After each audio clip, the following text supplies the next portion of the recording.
distinguished ladies and gentlemen, men of the press,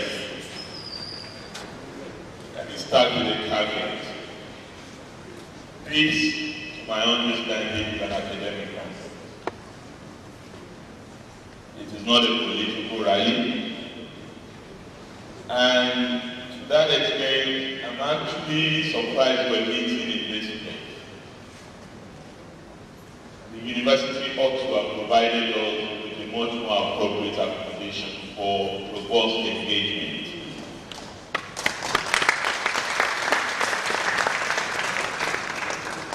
But it's obviously the university was expecting 2,000 of them, and they come and just give the speech without any conviction or commitment, and they walk away, and that's it.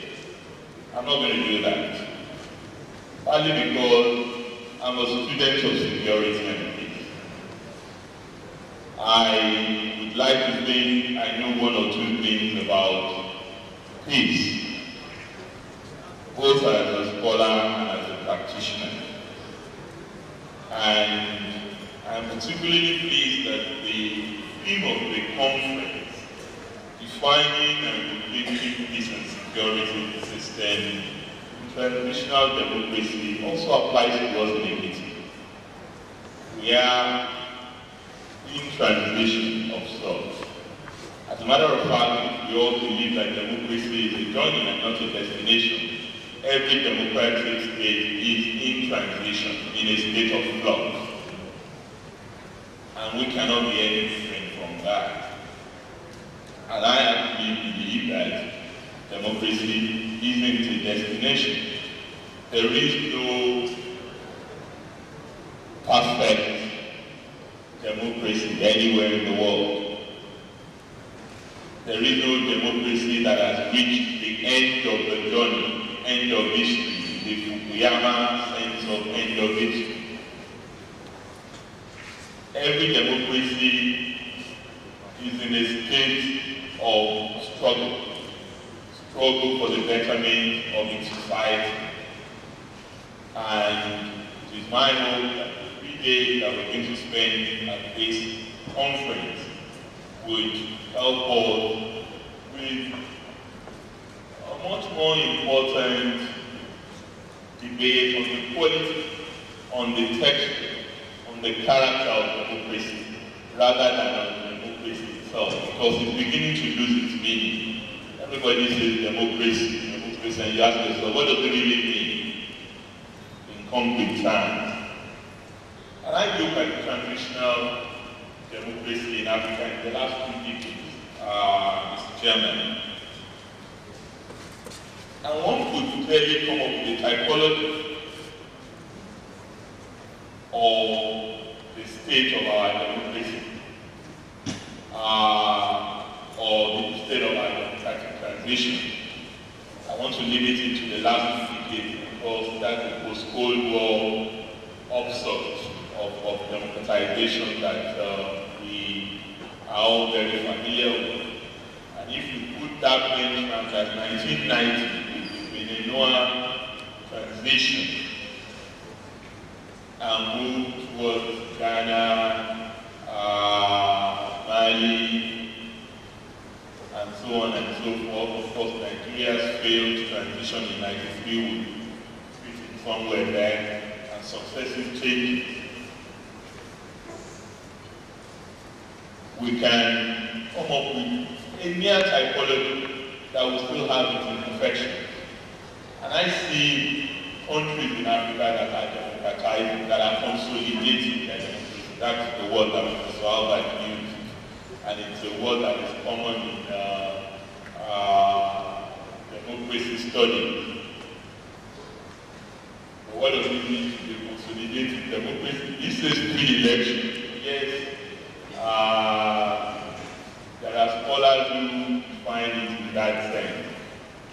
Or you can have pre-elections that replicate more of the same. Nigeria has had pre-elections.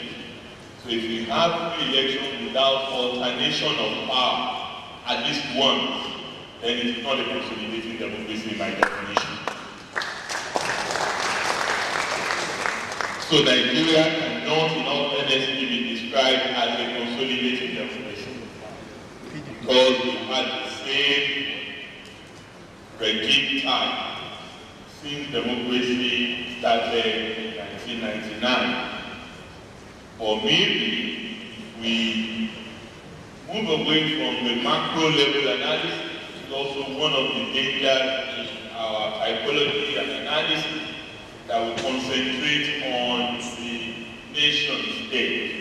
We often miss out on some of the progress that is taking place at the subnational level in many of these countries. But let's stick to the typology first. I can see some consolidating democracy. Ghana obviously jumps at us because it's next door, and we've seen not just since 1992, 4 or 5 elections, we've also seen alternation of power, not just regular elections. We've seen that in Benin as well. We've seen alternation of power in Senegal. First, Tabulai Wai, and now, last December, with the new president. We've seen alternation of power in Kenya. We've seen alternation of power even in Mali. We've seen alternation of power before this recent crisis. So you could say some countries fit into that. But there are also countries who have not had alternation of power, but that will qualify to be in that role. A country like Botswana, because it exhibits certain tendencies that have enhanced the quality and texture of its democratic experience. South Africa qualifies for that, my own definition as well. But then we have a large swath of the country that will fit into my second typology that are democratizing, or at least emerging from civilian or autocratic rule. And I think that's where Nigeria fits.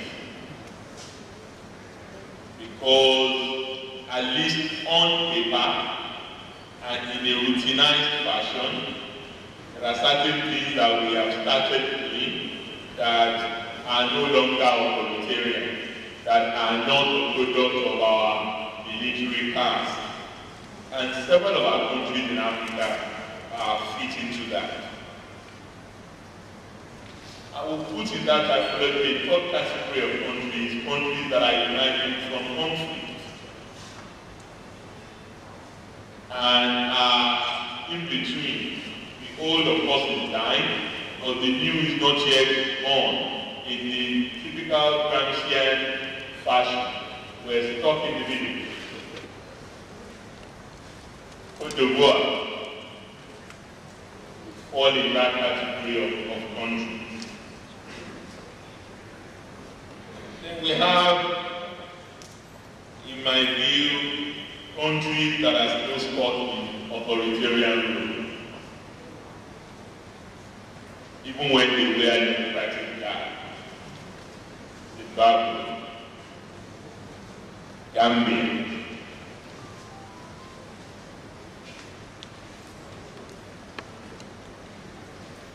what is clear in all of this is that we have made progress, but we also have witnessed reversal. Mali is clearly a reversal. We used to put Mali in that first category of consolidated democracy until a few years ago, this year or last year when at the day Amani Toure was removed from office. Well, I think in between the progress and the reversal, what we're witnessing is more of stasis.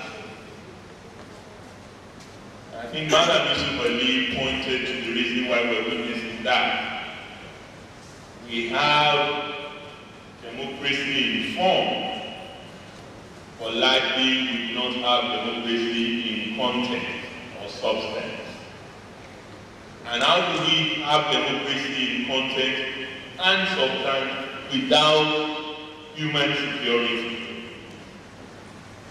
which is where this conference comes in a very, very critical sense.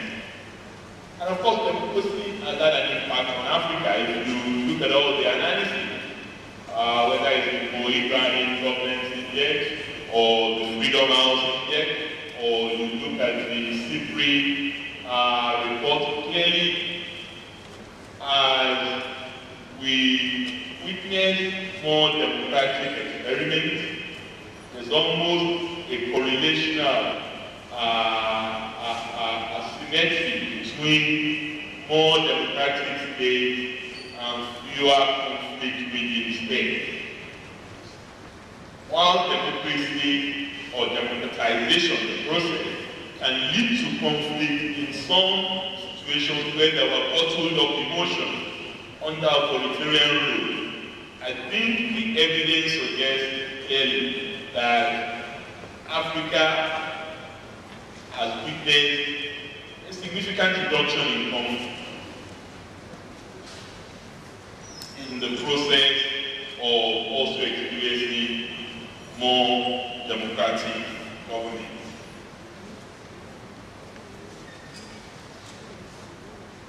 But the picture that is painted is, in my view, sometimes rosier than it really is. 3 weeks ago, The Economist magazine came out with a special report on Africa. The last time it did this special report, in the year 2000, the cover was a hopeless continent. 3 weeks ago, when this special report came out, the cover is aspiring Africa a hopeful continent. Democracy clearly has had an impact on that trajectory. From when we were a hopeless continent, according to The Economist, and such other analysts, and now that we're a hopeful continent. And what does The Economist really base this on? The indices are looking brighter. The growth rate in Africa is slightly better than the growth rate in Europe. Countries like Ghana, Ethiopia, Mozambique are experiencing double-digit growth rate. Nigeria in the last decade oscillates between 6 and 7%, sometimes 8%. And of course, this clearly gives an impression of better governance. But then if you ask the Nigerian on the street whether they are experiencing the dividends of better governance, I'm not sure that the response will be yes. Maybe in some cases, and in that Economist magazine report, at the risk of being modest, the Economist highlighted 2 states in Nigeria where they think that better governance is clearly taking place. Lagos State and Ekiti State.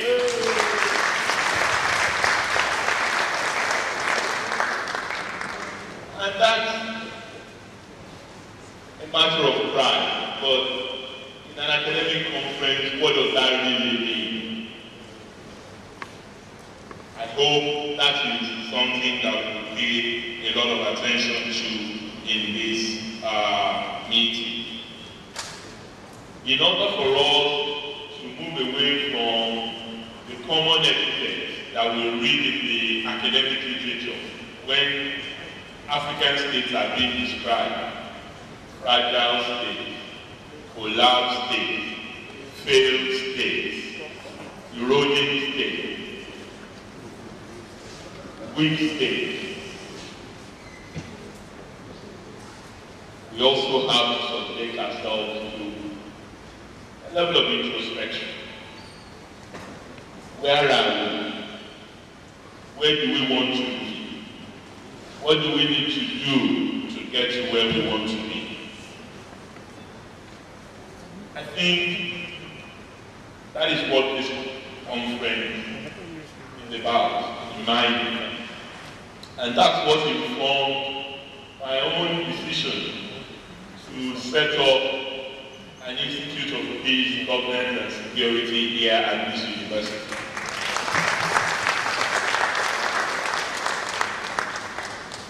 So that we can move beyond the rhetoric and begin to do our own analysis. Because at the end of the day, the African project, the Nigerian project is our responsibility. Our friends can assist. I see many of our friends are here with us. I want to commend them for coming all the way to the meeting. But it is our duty, our responsibility to guarantee peace in our environment. And we cannot guarantee peace without justice. We cannot guarantee peace without development. Any growth that does not lead to jobs is meaningless to the people. Whether it is 20% growth or 50% growth, if it does not produce direct jobs that will impact the lives of the citizens, it's just banded on elections. And I want this conference to look at the intersection, the interrelationship between security, governance, and development. It is when we've done that in a comprehensive manner that we can begin to measure the texture, the quality, the character of our democracy beyond the indices that we read, either in the O'Brien Index or the Economist report of the growth rate in Africa. I want to say, therefore, that the question cannot be whether we are democratizing. Of course we are democratizing. The question is the extent to which that is affecting our lives. And I'm not saying, I must stress this, I'm not saying that democracy in and of itself has no intrinsic value. As somebody who spent a great deal of my life fighting military dictatorship and being declared a persona non grata in this country, I know the value of freedom in and of itself, even if it does not provide food on the table. The fact that I can come here and say what I like, the fact that people can go on the street and abuse me as governor without any fear of being arrested is the intrinsic value of democracy.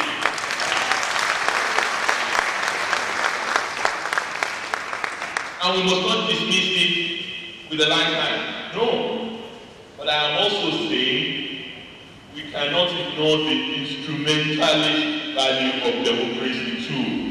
The food on the table, the job, the security, the development. And I hope we can marry both as we meet in this conference environment for the next 3 days and come up with prescriptions and ideas for those of us on the policy side, those of us who have to deliver the goods to the people, those of us who have pledged to serve our people. There are those who argue, why are you wasting money paying social security to the elderly? And I say to them, the dividend that we are reaping from just the 5,000 naira we pay at the end of every month, $40, not a lot of money for somebody who lives in Europe. But for us here, the impact on the economy of that community. Imagine a community where 200 people take 5,000 naira every month, which does not leave that community. They spend the money in the market in the community, it grows the economy of that community, it contributes to peace building in that community, apart from enhancing the dignity and self-respect of the individuals who are benefiting from it. That, for me, is a much deeper essence of democracy than any theoretical analysis that we may engage in. I want to commend the hospitality to all our friends who have come from far and near, and I want to particularly thank the leadership of the SPSS for bringing this conference to it. Our vision partly is to become the destination of choice, not just for conferences, but a place to live, a place to work, and a place to play. And I believe with your presence here, we are achieving that. Thank you, God bless you.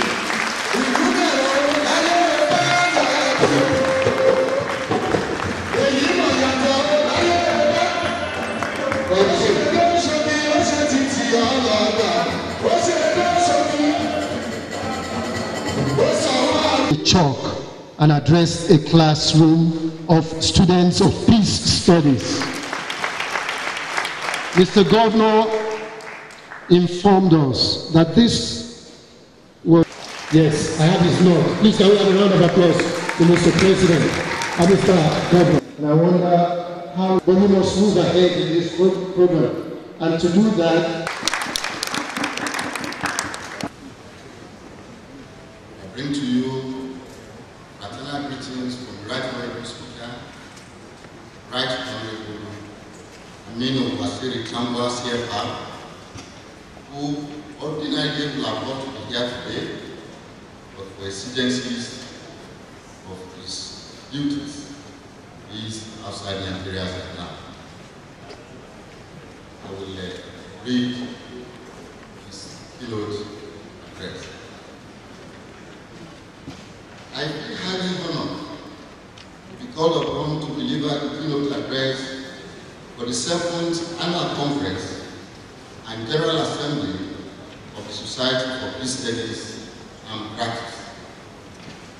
I must commend the organizers for choosing such an appropriate topic at a time when the threat to our collective security has become very clear and present danger.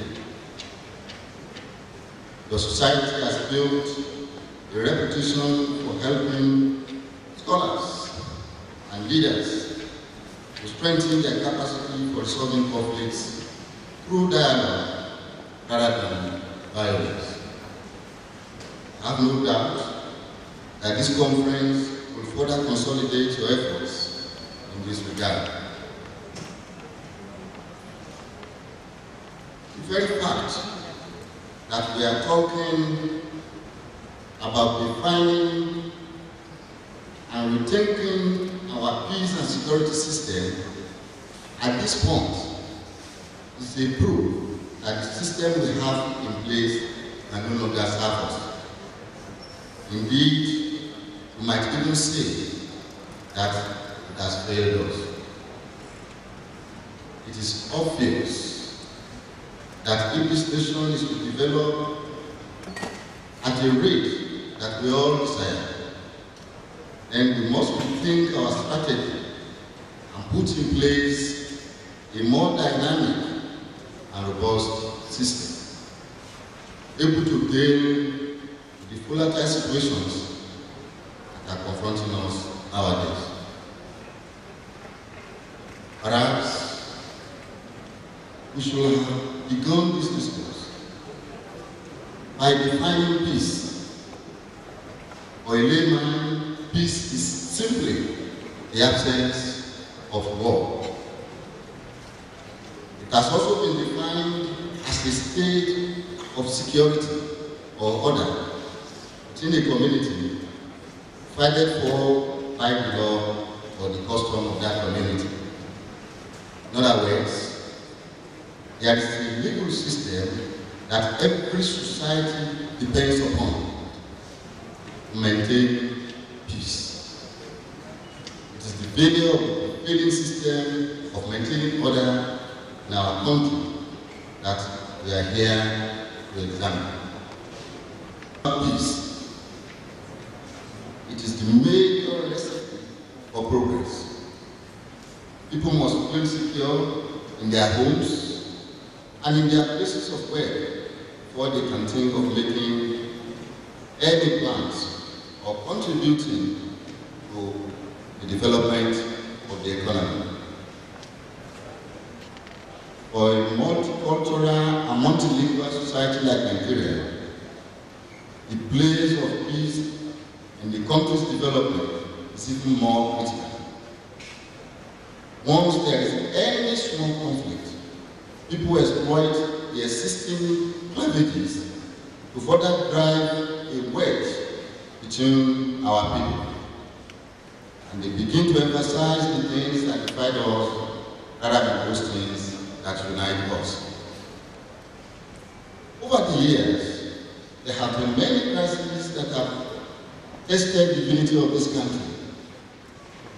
In recent times, the threat of the militants from the Niger Delta, the state of kidnappings, the rise in violent crimes, and other communal and religious clashes have served to remind us of the difficulties inherent in our federalism.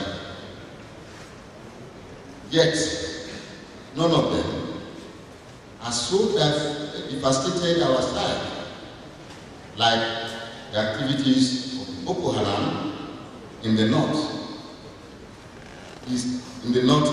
geopolitical system, in the northeast geopolitical zone, and indeed in Nigeria as a whole. The economy of the north and the social activities in many of the cities have been brought to comatose as a result of the attacks by these insurgents.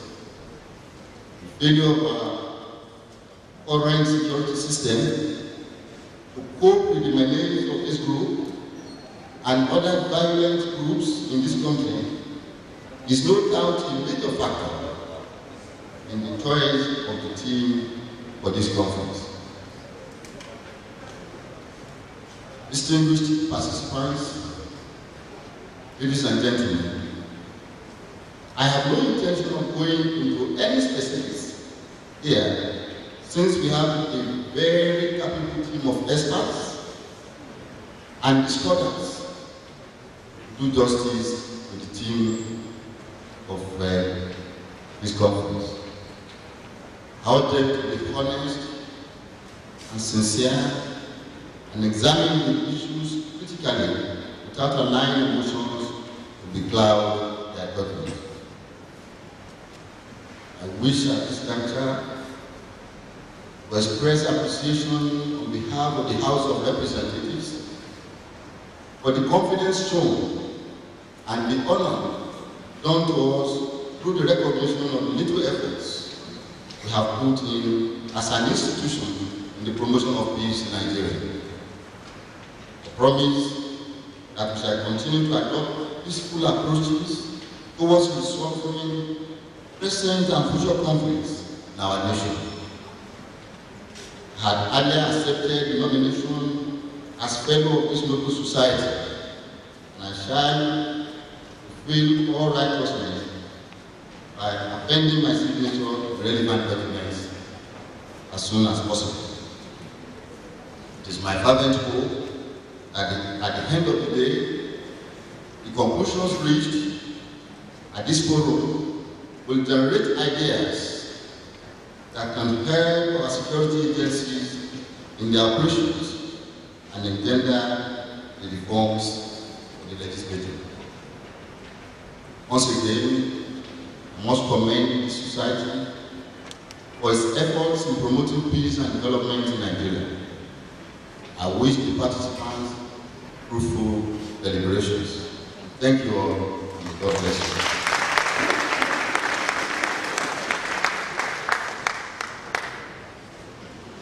special privilege to deliver two goodwill messages on behalf of His Excellency Mr. François Sastourné, Consul General of France in Lagos, and on behalf of the IFRA Nigeria team.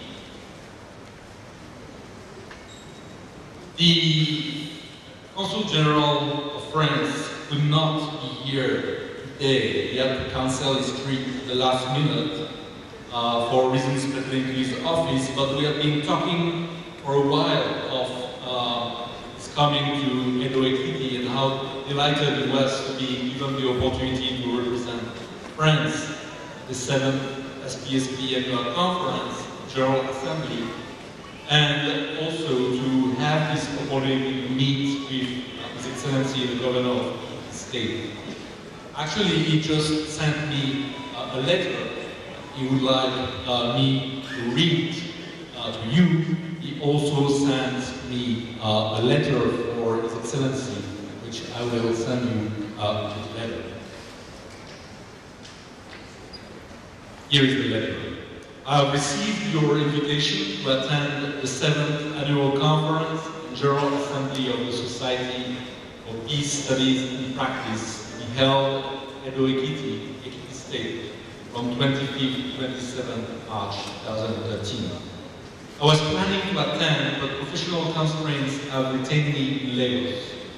The activities of your society are of the utmost importance, and the subject of the present session is equally a pressing topic when one looks at the present situation in the world, and more specifically in Western and Central Africa, thinking of Mali and the Central African Republic. The fact that African scholars are working on these topics is burdening and bodes well for the future. This is why I would like to come and pronounce words of encouragement to the Assembly. I do hope I'll be able to participate in your next annual event, or even perhaps in another meeting that might take place before that. With all my best regards, François Sastourné. In the name of IFRA Nigeria, I wish all participants to have fruitful exchanges to promote what Nigeria needs most today, peace and stability.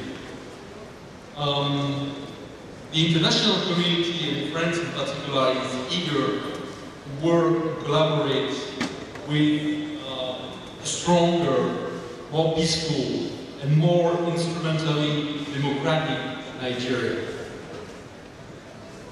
We do hope that SPSP will develop into a major think tank in Africa. Well, after the Consul General of France spoken as Director of IFRA Nigeria, I do not have too much to add, except that we feel good in the SPSP family. And we shall continue supporting the annual conference. This year, it seems that our check got quite lost in the pipeline, following some mistakes from our accounting officer. Someone told me just before that, well, these things happen sometimes with pipelines in Nigeria. Well, I want to assure you that I will have no rest until the pipeline is repaired, the culprit sermoned, and the check delivered before the end of this conference. Long life to the SPSP IFRA Nigeria Academic Partnership. Thank you very much. Dr. Gerard Che, Director of the Institute for French Research in Africa. Thank you. All I can do is be very grateful to the new member, so to speak, baby, the SPSP family. And it is my honor to extend greetings of the former chairman of the Parliamentary Principality of Germany, former Ombudsman, Parliamentary Commission of the Armed Forces, CEO of our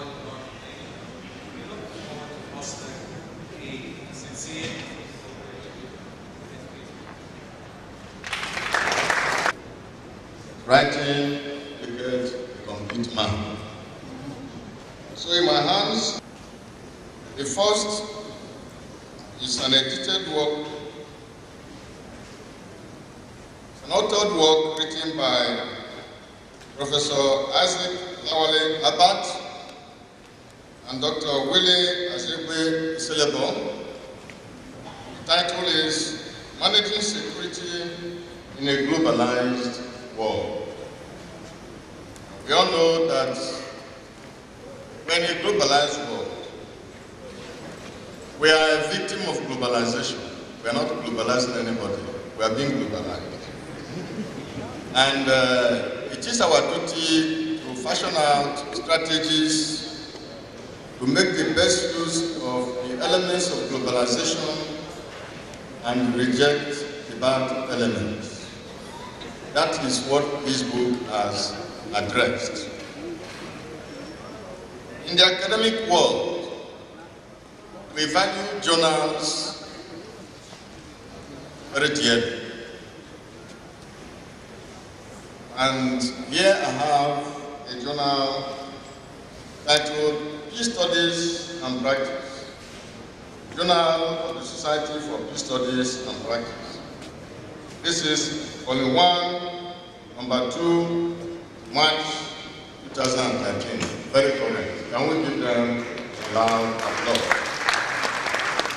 It's not easy to write, and it's not it. We know what it is. And these 2 volumes are hereby present to the general public for the enhancement of national and international security and to the glory of God.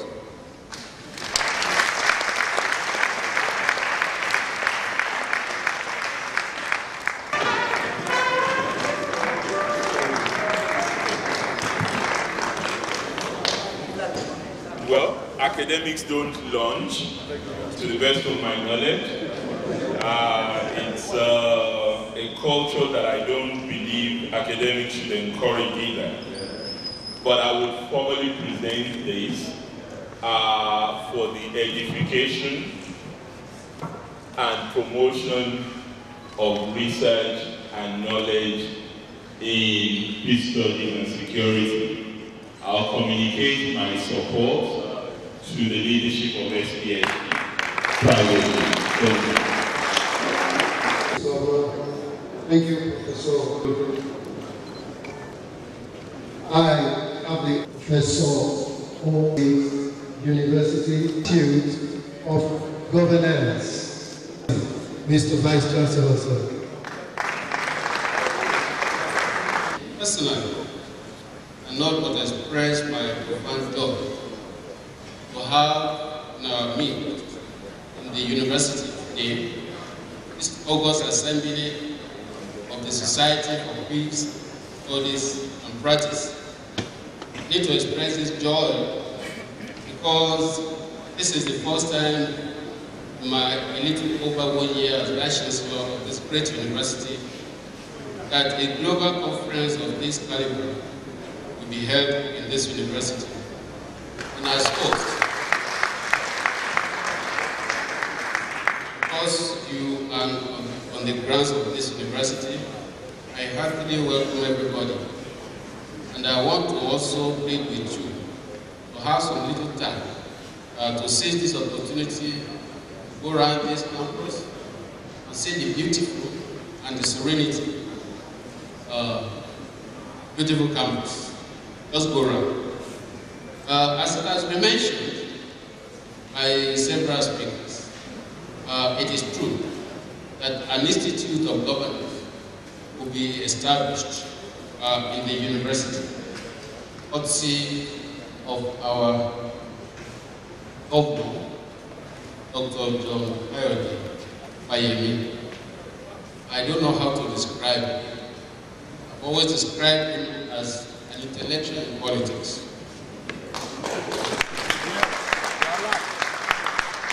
I've listened to several of his lectures, and they now have to be described as inaugural lectures.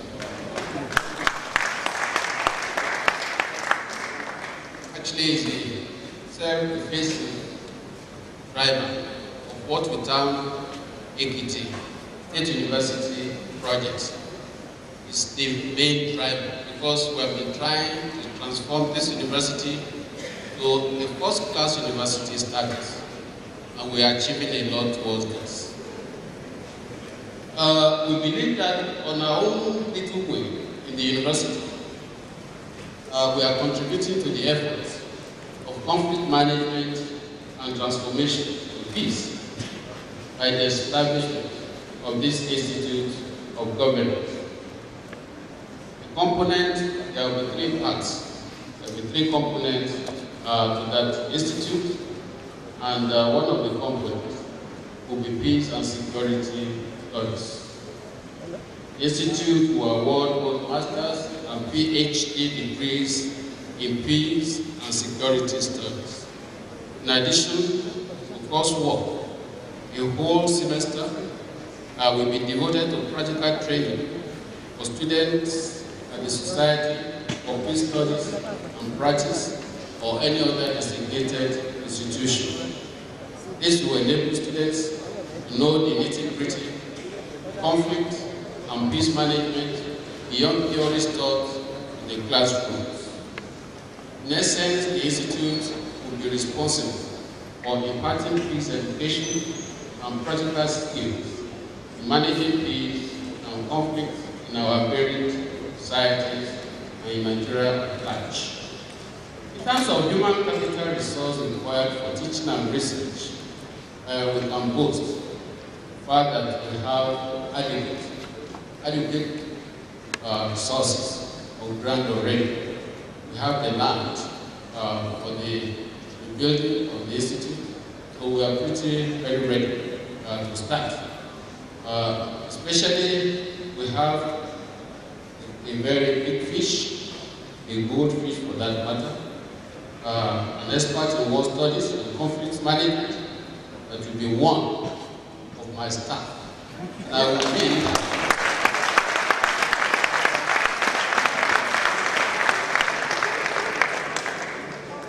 I will be the first Vice Chancellor to have his Mr. Governor as a member of the staff.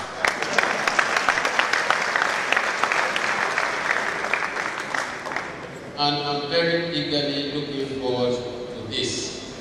So on this note, we have the instrument for the establishment of that institute, which has been made through the Senate of the university. It has been approved. So it is my pleasure to present this to Mr. Governor.